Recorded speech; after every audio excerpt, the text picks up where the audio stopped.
KKN. Bismillahirrahmanirrahim. Assalamualaikum warahmatullahi wabarakatuh. Waalaikumsalam warahmatullahi wabarakatuh. Perkenalkan, saya Eka Nur Cahyani dari ITSPKU Muhammadiyah Surakarta, Prodi D3 Keperawatan. Nah, di sini saya akan menyampaikan atau memberikan pendidikan kesehatan mengenai BSK atau batu saluran kemih. Sebelumnya, ini bisa dipegang brosurnya. Jadi yang pertama, BSK atau batu saluran kemih. Di sini bisa terlihat gambarnya. Di sini ada ginjal, kemudian ureter, uretra, kemudian kandung kemih untuk mengeluarkan urin. Langsung ke pengertiannya. Batu saluran kemih merupakan penyakit di mana didapatkan massa keras di sepanjang daerah saluran kemih. Nah, batu saluran kemih ini dapat ditemukan pada sistem saluran kemih bagian atas maupun sistem kemih bagian bawah, yang dapat menimbulkan rasa nyeri, penyumbatan saluran kemih, dan perdarahan. Kemudian beberapa hal yang menyebabkan atau yang menjadi penyebab dari batu saluran kemih. Yang pertama ada infeksi, kemudian status dan obstruksi urin, kemudian yang ketiga ras, keempat keturunan, kelima kenapa nih kono?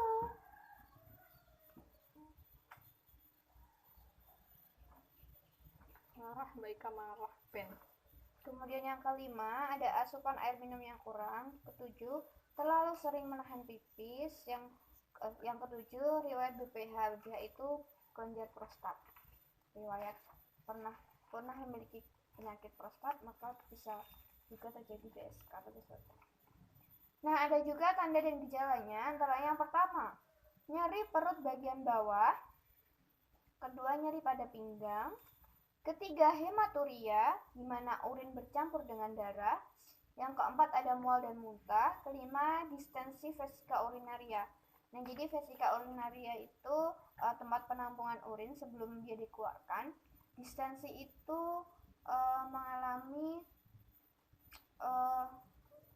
penuh atau kepenuhan. Jadi kalau distensi itu rasanya kalau perut itu kayak begah. Nah, kalau di sini vesika urinarianya mengalami distensi atau penuh tapi tidak bisa dikeluarkan karena adanya batu.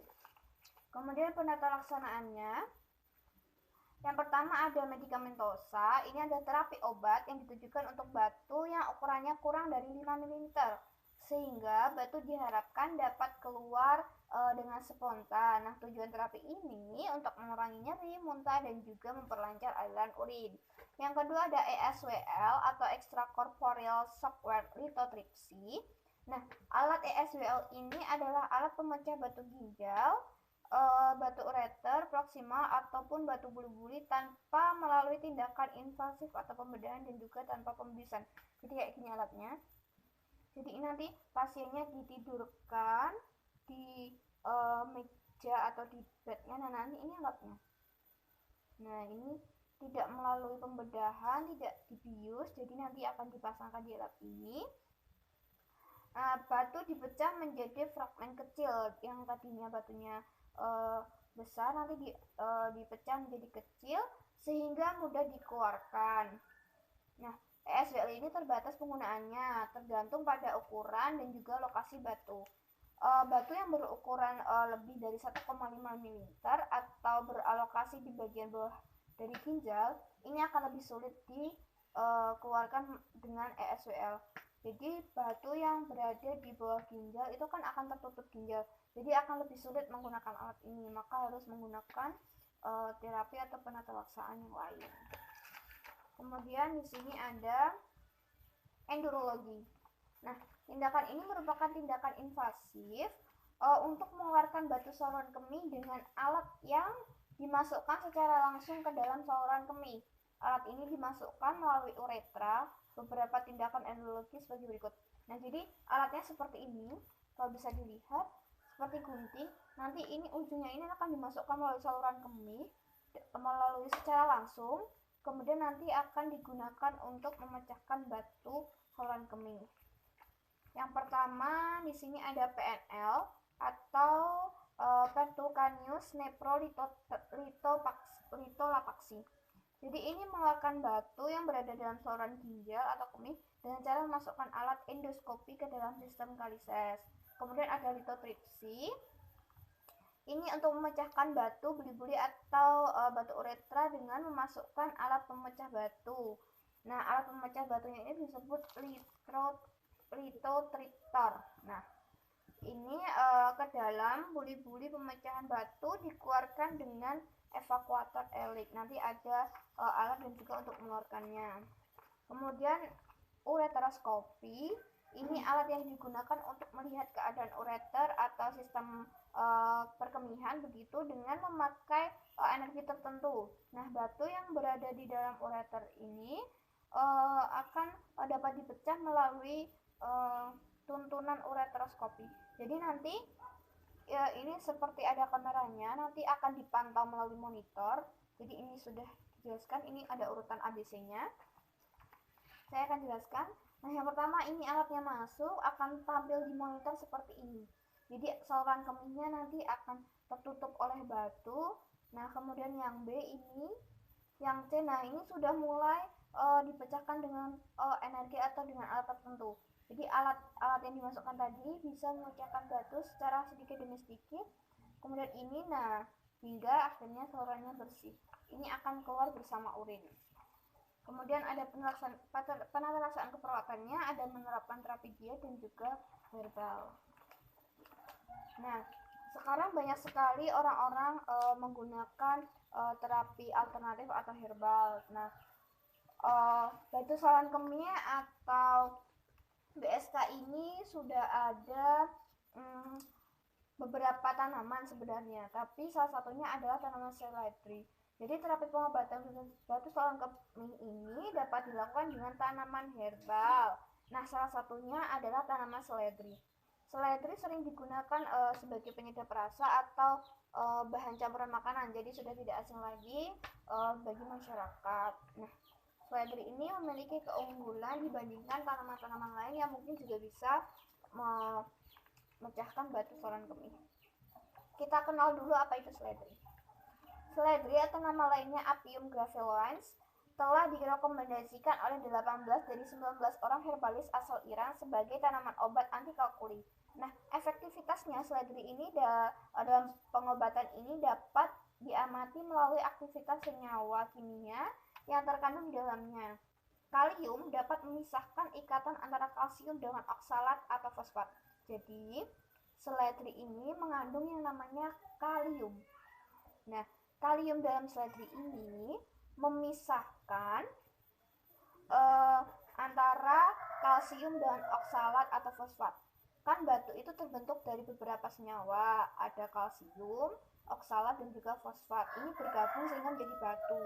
Nah, seledri ini mengandung kalium. Nah, kalium ini memecahkan atau memisahkan semuanya, jadi nanti batunya bisa hancur. Nah, hal itu terjadi karena kalium akan memutuskan ikatan pada kalsium, kemudian bergabung dengan kalium oksalat menjadi bentuk garam yang mudah larut dalam air. Nah, salah satu unsur urin itu kan air. Jadi kalau bahan-bahan tersebut sudah dipisahkan, batunya sudah mulai pecah, itu akan bisa mudah larut dengan urin, dengan air atau pipisnya itu tadi. Jadi daya pelarutan pada kalium disebabkan oleh posisi kalium yang berada di sebelum kalsium dalam deretan volva. Jadi nanti seledri ini intinya itu memisahkan apa aja yang menyatukan menjadi batu tadi. Jadi dia sebagai pemisah. Ini ada penelitiannya, sudah dilakukan penelitian, yaitu Profesor Taufik Rosdiana dari Universitas Pajajaran. Nah, beliau ini sudah meneliti. Dengan penelitiannya beliau, dia menemukan seledri sebagai anti kalkuli atau untuk memecahkan batu saluran kemih. Dia sudah memproduksi dan sudah tersebar di apotik-apotik, tapi di daerah Bandung. Jadi di sini belum ada, ini daerah Bandung. Nama obatnya atau namanya itu seledri, hanya dijual di apotik. Jadi ada dua, yang pertama original, yang kedua ada campurannya. Kalau original itu hanya ekstrak seledri dan air. Kalau yang campuran itu ada tambahan madu, kemudian jeruk nipis dan lain-lain. Begitu, karena di sini belum ada, kita akan membuat minuman ekstrak seledri ini sendiri dan untuk dikonsumsi. Nah, biasanya ini dikonsumsi 2-3 kali untuk menjaga kesehatan ginjal dan juga saluran kemih, bisa 4-5 kali untuk khusus untuk pemecahan batu ginjal. Begitu. Ini prosedurnya, bahannya gampang sekali. Seledri 100 gram dan juga air galon atau air bersih atau air minum 400 ml. 400 ml itu sekitar 2 gelas bimbing. Kemudian seledri 100 gram itu sekitar 4-5 tangkai. Nah, cara membuatnya, yang pertama cuci bersih dan seledri, kemudian masukkan daun seledri ke dalam 2 gelas air. Biasanya ini dipotong-potong dulu agar lebih mudah. Kemudian yang ketiga, rebus sekitar 10 menit. Saring dan air rebusan seledri siap dikonsumsi. Minum 1-2 kali sehari. Begitu, langsung saja kita praktekkan ya. Dan kita akan mengonsumsi air seledri.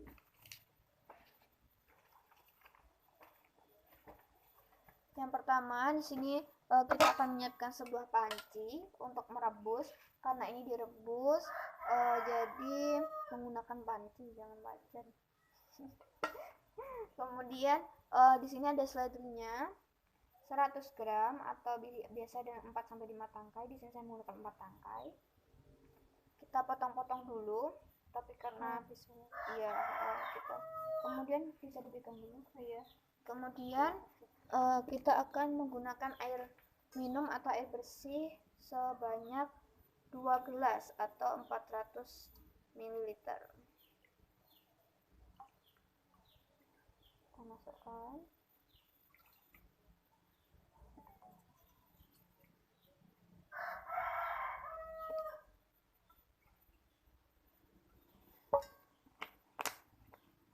Nah, ini sekitar 400 ml dan seledrinya sekitar 100 gram.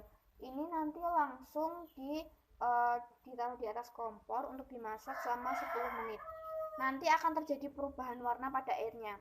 Jadi pada menit kelima atau pertengahan nanti airnya mulai menghijau, tapi di akhir akan menjadi kuning. Jadi nggak hijau lagi, nanti dari hijau ke kuning. Jadi nanti hasilnya airnya agak kuning kayak lemon, Kemudian kalau kurang suka karena baunya khas sekali dengan seledri, bisa ditambahkan dengan madu atau habatus sauda atau seperti lainnya gitu. Nah, ini saya sudah menyiapkan yang sudah matang untuk Mbak. Saya tuangkan dulu. Ini yang sudah matang sudah saya buat tadi. Bisa tercium aroma seledrinya. Ya, bisa dicoba, mau Mbak? Sedikit aja nggak apa-apa. Ya, jadi nanti Mbaknya bisa buat sendiri di rumah. Bahannya mudah sekali, hanya seledri 100 gram dan juga air. Nah, ini saya rasa aman karena seledri itu menurut saya apalagi untuk yang biasa masak pasti sudah sangat familiar dengan bau dan juga rasanya gitu ya. Bahkan pada bakso-bakso itu kan juga ada seledri, jadi saya rasa aman. Kalaupun kurang suka dengan aroma atau rasanya, bisa ditambahkan dengan madu. Bisa dikonsumsi 1-2 kali sehari untuk menjaga kesehatan ginjal dan juga menjaga kebersihan saluran kemih gitu. Selesai Mbak, saya sudah menjelaskan dan juga mendemonstrasikan cara membuat minuman ekstrak seledri untuk mencegah dan juga mengobati batu saluran kemih. Nah, di sini akan melakukan evaluasi Mbak. Yang pertama, saya akan menanyakan beberapa pertanyaan. Mbaknya jawab sesuai sepemahaman Mbak selama mendengarkan pendidikan kesehatan saya. Yang pertama, apa pengertian batu saluran kemih? Batu saluran kemih itu penyakit di mana terdapat batu di saluran kemih. Kemudian ada tanda gejalanya.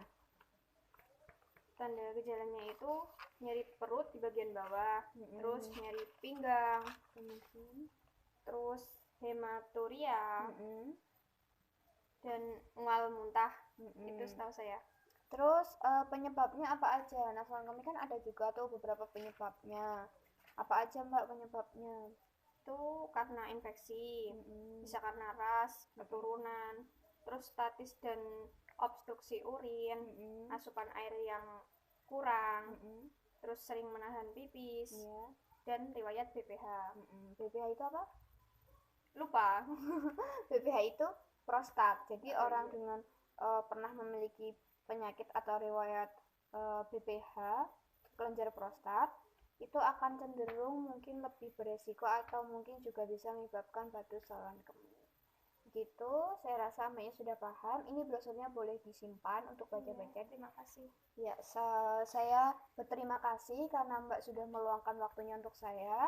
Saya juga minta maaf apabila dalam menjelaskan atau menyampaikan sedikit ini mengalami ada salah-salah kata dan juga ada perkataan yang kurang jelas. Mungkin nanti saya minta maaf begitu ya. Saya pamit dulu. Terima kasih. Assalamualaikum warahmatullahi wabarakatuh. Waalaikumsalam warahmatullahi wabarakatuh.